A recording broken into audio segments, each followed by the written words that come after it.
జాతీయ చిహ్నం లయన్. జాతీయ చిహ్నాన్ని ఉత్తరప్రదేశ్లోని సారనాథ్ స్తూపం నుంచి గ్రహించారు.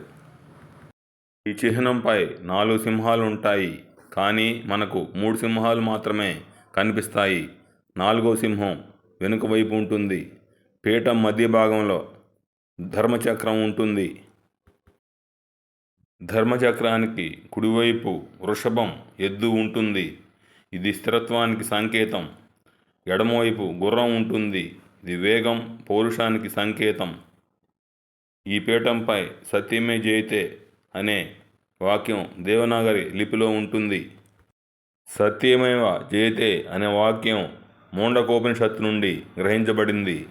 జాతీయ చిహ్నాన్ని 1950 జనవరి 26న మన రాజ్యాంగ సభ జాతీయ చిహ్నంగా ఆమోదించింది. కర్కట రేఖ 23.5 డిగ్రీ ఉత్తర అక్షాంశ రేఖ. కర్కట రేఖ తూర్పు నుండి పడమరగా మన దేశ భూభాగం మధ్య గుండా పోతూ 2 సమాన అర్ధభాగాలుగా విభజిస్తుంది. ఇది మన దేశంలోని 8 రాష్ట్రాల గుండా వెళుతుంది. గుజరాత్, రాజస్థాన్, మధ్యప్రదేశ్, ఛత్తీస్గఢ్, జార్ఖండ్, పశ్చిమ బెంగాల్, త్రిపుర, మిజోరాం రాష్ట్రాల గుండా కర్కట రేఖ పోతుంది. కర్కట రేఖ అతి ఎక్కువ దూరం ప్రయాణించే రాష్ట్రం మధ్యప్రదేశ్. కర్కట రేఖ అతి తక్కువ దూరం ప్రయాణించే రాష్ట్రం రాజస్థాన్.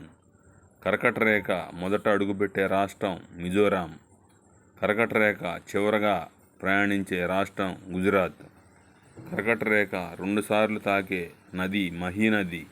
ఇది గుజరాత్ రాష్ట్రంలో ఉంది. 82.5 డిగ్రీ తూర్పు రేఖాంశం. భారతదేశంలోని 5 రాష్ట్రాలు, ఒక కేంద్రపాలిత ప్రాంతం గుండా వెళుతుంది. 1 ఉత్తరప్రదేశ్ అలహాబాద్, వారణాసి, మీర్జాపూర్. 2 మధ్యప్రదేశ్ రేవా, జబల్పూర్.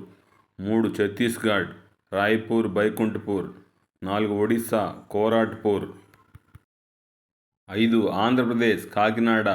6 పుదుచ్చేరి కేంద్రపాలిత ప్రాంతం యానాం. కర్కట రేఖ 82.5 డిగ్రీ తూర్పు రేఖాంశం బైకుంఠపూర్, ఛత్తీస్గఢ్ వద్ద కలుసుకుంటాయి. 1872 సంవత్సరంలో గవర్నర్ జనరల్ లార్డ్ మేయో కాలంలో మొదటిసారి జనాభా గణన జరిగింది. భారతదేశానికి స్వతంత్రం వచ్చిన తర్వాత మొదటి జనాభా లెక్కల సేకరణ 1951లో జరిగింది. అప్పటి జనాభా 36 కోట్లు. ప్రపంచంలో తొలిసారిగా కుటుంబ నియంత్రణ ప్రక్రియను చట్టబద్ధం చేసిన మొట్టమొదటి దేశం భారతదేశం. భారతదేశం కుటుంబ నియంత్రణ కార్యక్రమాలు ప్రారంభించిన సంవత్సరం 1952. జనాభాలో అతిపెద్ద ఖండాలు: 1 ఆసియా, 2 ఆఫ్రికా, 3 యూరోప్, 4 ఉత్తర అమెరికా, 5 దక్షిణ అమెరికా, 6 ఆస్ట్రేలియా. జనాభాలో అతిపెద్ద దేశాలు: 1 India, 2 China, 3 America, 4 Indonesia, 5 Pakistan, 6 Brazil. జనాభాలో అతి చిన్న దేశాలు: 1 వాటికన్ సిటీ, 2 తువాలు, 3 Nauru, 4 pulao, 5 San Marino, 6 Monaco.